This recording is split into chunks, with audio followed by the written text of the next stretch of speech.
Welcome back, everyone. Today we are exploring the most beautiful places in Massachusetts. Now I've been getting a lot of requests to showcase the beauty of my home state, Massachusetts. And you know me, I'm always down for an adventure. Join us as we explore the top 10 most beautiful places in Massachusetts, showcasing stunning visuals and captivating details. We're talking breathtaking coastlines, charming towns, historical landmarks, and so much more. So grab your Dunkin' Donuts, because you know Massachusetts, get comfy, and let's dive right into this visual feast. Alright, at number 10, we're hitting up Rockport, this little coastal town that screams New England charm. Imagine this: colorful lobster traps piled up against weathered wooden shacks, the salty breeze messing up your hair, in a good way of course, and the sun setting over the Atlantic, painting the sky with these insane hues of orange and purple. And the energy here, man, it's something else. You got artists setting up their easels, capturing the beauty of the place, fishermen mending their nets, sharing stories that have been passed down for generations, and tourists like us just soaking it all in. But Rockport is not just about pretty views, alright? This place is steeped in history. It was a major fishing port back in the day, and you can feel that legacy in every nook and cranny. We even checked out this old paper factory that's been converted into an art studio. Talk about a creative transformation. Honestly, you could spend days here just wandering around, discovering hidden alleys and chatting with the locals. They're some of the friendliest people you'll ever meet. It's like stepping back in time, but in a good way. You know what I mean? Countdown number 9, we're trading the salty air for some city vibes as we head over to North Point Park in Cambridge. Now this place is a perfect example of how you can find peace and quiet even in the middle of a bustling city. Imagine walking along the Charles River, the sun warming your face, sailboats gliding across the water, and the Boston skyline in the distance. It's like a little slice of paradise right in the heart of the urban jungle. We rented bikes and cruised along the bike paths, feeling the wind in our hair. You got joggers, families having picnics, and students from MIT and Harvard chilling on the grass, lost in their books.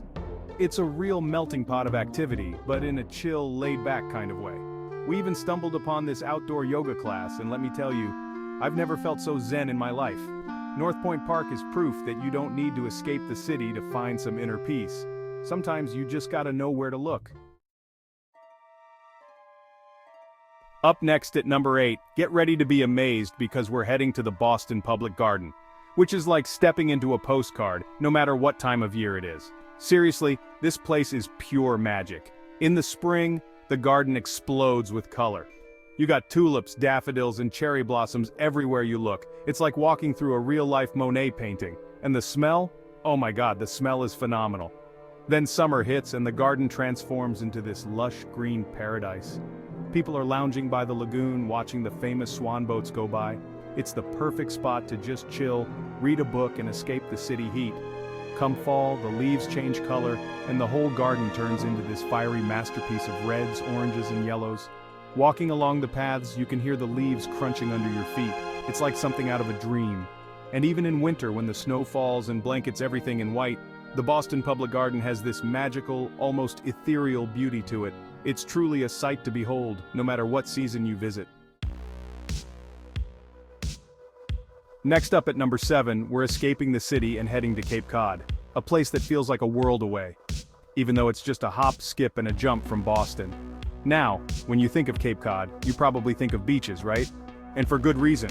We spent hours just wandering along the shore, feeling the sand between our toes, collecting seashells, and breathing in that fresh ocean air.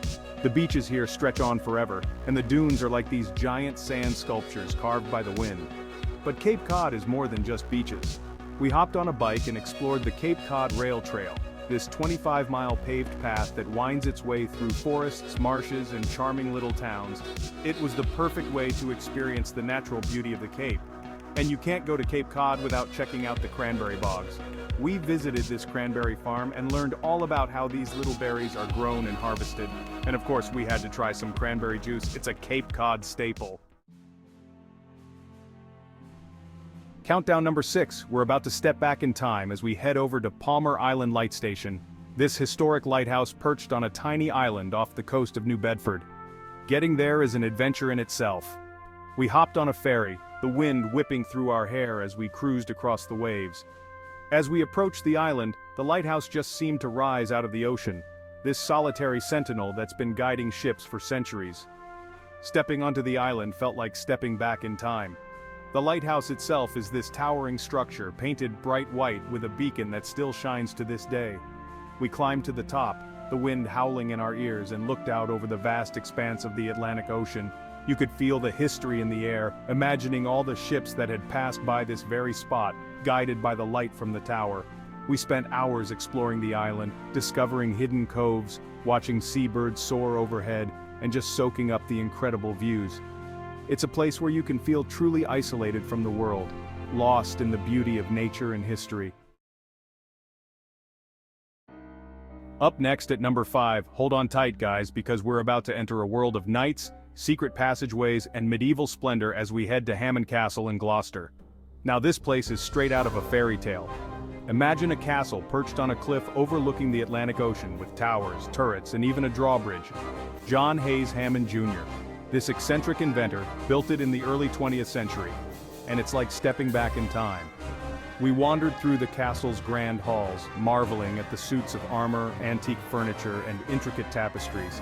Hammond was a collector of all things medieval, and the castle is a testament to his passion. We even got to explore some of the secret passageways and hidden rooms, feeling like we were on a real-life treasure hunt. The castle is full of surprises, and it's easy to get lost in its maze-like corridors and secret gardens. It's the perfect place to let your imagination run wild. At number 4, nature lovers, this one's for you. We're heading to Bartholomew's Cobble, a hidden gem tucked away in the Berkshires. Now this place is a hiker's paradise, with miles of trails winding through forests, meadows, and along the Housatonic River. But what makes Bartholomew's Cobble truly special is its unique geology. We're talking massive rock formations, some dating back over 500 million years. These aren't just any rocks, guys. They're like giant sculptures carved by time and the elements. We hiked to the top of Hurlburt's Hill, the highest point in the Cobble, and were rewarded with panoramic views of the surrounding countryside. You could see for miles, the rolling hills of the Berkshires stretching out before us like a patchwork quilt. And the plant life here? Forget about it. Bartholomew's Cobble is home to a diverse range of habitats, from forests filled with towering trees to meadows bursting with wildflowers. We even spotted a bald eagle soaring overhead. Countdown number 3, let's slow things down a bit and head to Townsend, Massachusetts, a quintessential New England town that's all about peace, quiet, and simple living. Now this place is the opposite of hustle and bustle. Imagine driving down a country road, the trees forming a canopy overhead, sunlight dappling the pavement. You roll into town and there's this village green straight out of a Norman Rockwell painting.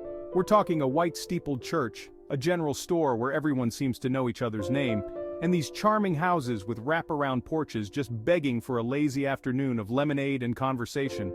We spent the day just wandering around, soaking up the small town vibes.